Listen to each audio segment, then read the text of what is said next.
There are only a handful of places left on Earth where humans and animals live in complete harmony.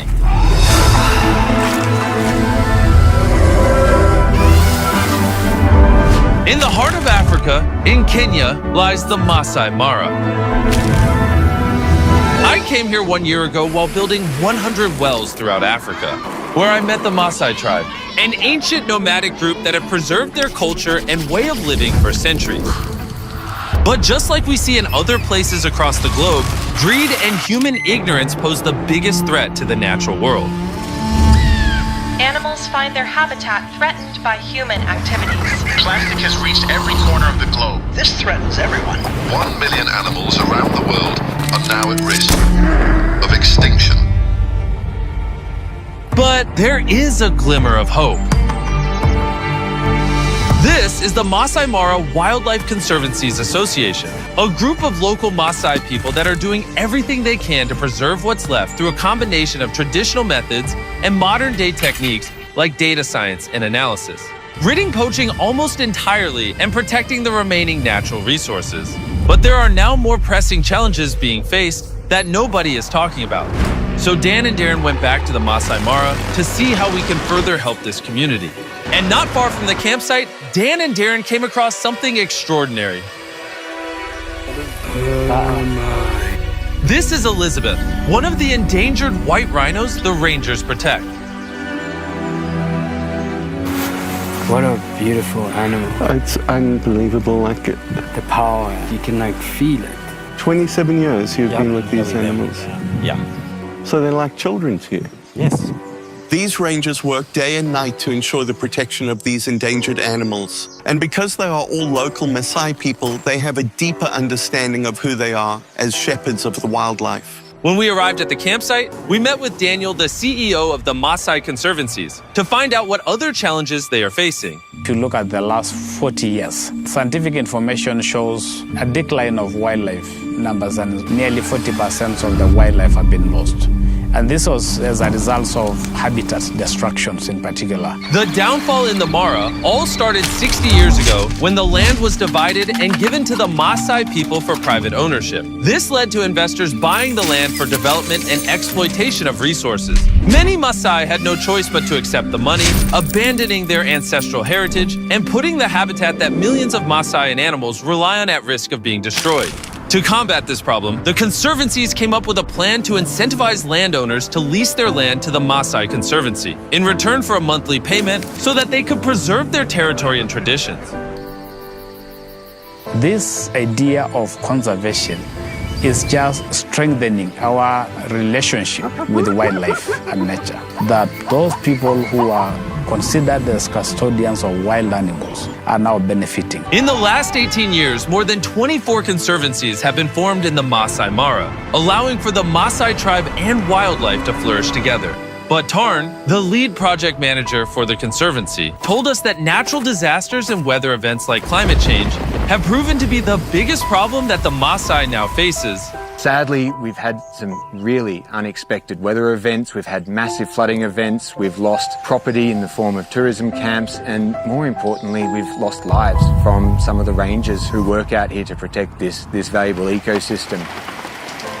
We've seen quite devastating floods. As they are coming back from their normal patrols, they found that the water level has risen in the river. So they were actually trying to cross. The vehicles was toppled over by the strong currents of the water, and out of the 7 rangers, 2 rangers lost their lives. They lost their lives in the line of duty, protecting our precious natural resources. We're trying to find a way to support the affected families. Both rangers had large families who they provided for on a daily basis, and their tragic death has now left the families without a source of income. Hopefully in the future we can have an alert system to avoid these sorts of tragedies ever happening again. One way the Conservancies are looking to combat this problem is through the installation of weather stations. Weather stations are crucial for doing the ecosystem monitoring work and ultimately being able to make informed ecosystem management decisions that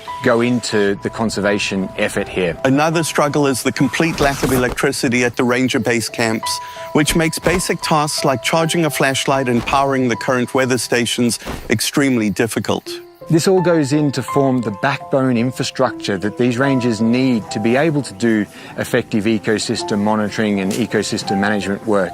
And that's been a big shift in how conservation has worked in this landscape over the past 20 years. It feels like we're at an inflection point in time right now, and if we don't do something about this, it may be lost forever. We want to do everything we can to make a long-lasting impact on the conservation in the Masai Mara. So Darren met up with Michelle, the president from our long-term partners Give Power. They have been working with the conservancies in generating clean energy for the rangers. Give Power will be supplying the whole ranger station with clean energy to give light at night. And most importantly, power the weather stations and sensors to predict environmental changes and events to protect the Maasai people. And furthermore, expand the protected Masai Mara areas. So I got very excited about the opportunity to bring power to some of these ranger stations. We also got the opportunity to create a digital connection to be able to transmit important information that they gather in the field to a system that would allow us to start creating carbon credits. Carbon credits are bought by companies to offset their carbon footprint and allows them to release a certain amount of greenhouse gases. If the Conservancy gets additional weather stations, they will be able to sell the carbon credits to companies that need it in order to continually expand and protect the Masai Mara. In addition to the 7 weather stations and solar grids that we installed, Darren is just about to surprise Daniel with even more. Daniel, we're going to pay for 5 more weather stations. I have no words to express gratitude and the Mara community I'm speaking on their behalf. Thousands and thousands of those landowners who are not here, they are going to be very, very happy.